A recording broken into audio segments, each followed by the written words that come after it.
আমার নির্বাচনী এলাকায় ১১২ পটুয়াখালী বাউফল। আমরা আমাদের এলাকা সম্পর্কে বলে থাকি ধান নদী খাল, এই তিন নিয়ে আমাদের বরিশাল।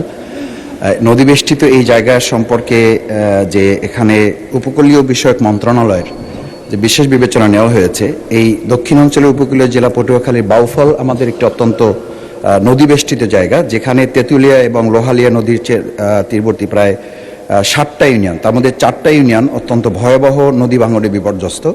উপজেলা নাজিরপুর, কালাইয়া, চন্দ্রদ্বীপ, কেশবপুর, ধুলিয়া, এদিকে কাশিপাড়া সহ নদীগর্ভে প্রায় এগুলো বিলীন হওয়ার পথে, প্রতিনিয়ত মানবিক, সামাজিক এবং অর্থনৈতিকভাবে বিপর্যস্ত হয়ে যাচ্ছে। নদী ভাঙনের ফলে আমাদের কবরস্থান সহ মসজিদ, মাদ্রাসা, স্কুল, মন্দির এগুলো আমাদের ভাঙনে বড় বড় অঞ্চলগুলো ইতিমধ্যে চলে গেছে।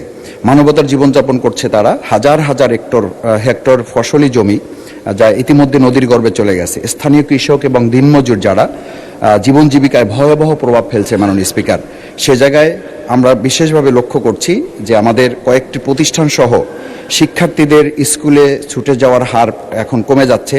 কমিউনিটি হাসপাতাল, স্থানীয় বাজার, এমনকি মানুষের শেষ চিহ্ন কবরও নদীতে বিলীন হয়ে গেছে। গ্রামীণ কাঁচা রাস্তা, কাঁচা পাকা রাস্তা, ভেরিবাদ, ওয়াবদা সহ যোগাযোগের অসংখ্য নদী সড়কগুলো নদী ভাঙনের ফলে বিচ্ছিন্ন হয়ে আছে। বিশেষ করে নাজিরপুর, কচুয়া, ডালিমা, নিমদি, তাঁতেরকাঠি এলাকার 7 কিলোমিটার এলাকা একেবারেই ঝুঁকিপূর্ণ অবস্থায় রয়েছে। আমি শেষ যে সংক্ষিপ্ত প্রশ্ন করুন যে সিসি ব্লক শিয়া বাটার ও ভিটামিন সমৃদ্ধ লিলি বিউটি সোপ, তারুণ্যময় উজ্জ্বল ত্বকের জন্য। এবং র্যাপের মাধ্যমে এই জায়গাটাকে আমাদের যে প্রকল্প এখানে নেওয়া হয়েছে উপকূল বিষয়ক মন্ত্রণালয়ের আওতায় নিয়ে এসে এই সমস্যাগুলোর সমাধানে মাননীয় প্রধানমন্ত্রী তার জায়গা থেকে উদ্যোগ গ্রহণ করবেন কিনা এ বিষয়ে আপনাদের কাছে মাননীয় স্পিকার আপনার মাধ্যমে বিনয়ের সাথে জানতে যাচ্ছি। মাননীয় প্রধানমন্ত্রী। ধন্যবাদ মাননীয় স্পিকার, ধন্যবাদ মাননীয় সংসদ সদস্য আপনার একটি গুরুত্বপূর্ণ প্রশ্নের জন্য।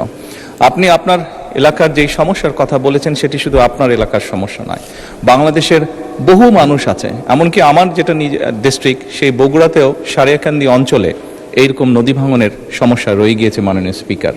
একই সাথে আরও অনেকগুলো অঞ্চল আছে, দক্ষিণ অঞ্চল বলেন, উত্তর অঞ্চল বলেন, বাংলাদেশের বিভিন্ন জায়গায় এই সমস্যা রয়ে গিয়েছে।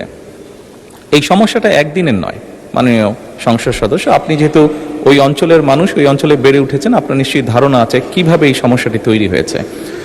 এখানে সবচেয়ে গুরুত্বপূর্ণ দুটো বিষয় আছে। একটি হচ্ছে যে নদী শাসনের কথা আপনি বলেছেন, সেটি একটি উপায় আছে, এবং একই সাথে আপনি খুব ভালো করে জানেন নদী শাসনের বিষয়টি অত্যন্ত ব্যয়বহুল একটি বিষয়, বাট তারপরেও প্রয়োজন অনুযায়ী আমাদেরকে করতে হবে। এবং সাথে আরেকটি গুরুত্বপূর্ণ বিষয় আছে, এই ভাঙনগুলো কখন হয়? ভাঙনগুলো আমরা দেখেছি অধিকাংশ সময় বর্ষার সময় হয়ে থাকে, যখন নদীতে স্রোত থাকে এবং হঠাৎ করে পানির প্রবাহ যখন বেড়ে যায়। এবং সেই জন্যই মাননীয় সংসদ সদস্য আপনি নিশ্চয়ই অবগত আছেন, আপনার ধারণা আছে, না দেখে থাকলেও ধারণা আছে, শহীদ রাষ্ট্রপতি জিয়াউর রহমান এই সমস্যাটিকে সমাধানের জন্য খাল খনন কর্মসূচি শুরু করেছিলেন ওনার শাসনের সময়। এবং বর্তমান সরকার খাল খননের মাধ্যমে একদিকে যেমন নদী ভাঙনকে ট্যাকল করতে চাইছে, একদিকে যেমন আমাদের শুষ্ক মৌসুমে পানির যে সমস্যা হয়ে থাকে সেই সমস্যাটার সমাধান আমরা করতে চাইছি খাল খননের মাধ্যমে। ঠিক একইভাবে আপনার নিশ্চয়ই ধারণা আছে, যেহেতু গ্রাম অঞ্চলে আপনি বেড়ে উঠেছেন, অনেক সময় এমন অনেক জায়গা আছে যেখানে বর্ষাকালেও কৃষক পানি পায় না, বর্ষার সময়ও তাকে পানির জন্য কষ্ট করতে হয়। সেই জন্য আমাদের সেচ সুবিধা দেওয়ার জন্য খাল খনন একটি অত্যন্ত জরুরি প্রকল্প।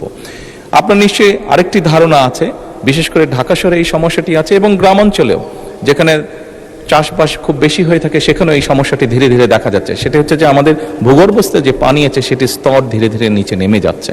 এই সবগুলো বিষয়কে যদি আমরা অ্যাড্রেস করতে চাই তাহলে অবশ্যই নদী শাসন যেমন একটি প্রয়োজন নদী ভাঙনকে রোধ করার জন্য, ঠিক নদীতে যখন পানির প্রবাহ বেড়ে যায়, স্রোত বেড়ে যায়, যার কারণে নদী ভাঙন হয়ে থাকে, সেই স্রোতটিকে যাতে আমরা মোটামুটি কন্ট্রোলে আনতে পারি, সেই পানিটিকে যাতে আমরা পানিতে যেটা হঠাৎ করে পানি বেড়ে যায় বর্ষার সময়, সেটিকে যাতে আমরা ঠিকভাবে সারা দেশে ছড়িয়ে দিতে পারি, সেই জন্য খাল খনন কর্মসূচিটা অত্যন্ত গুরুত্বপূর্ণ।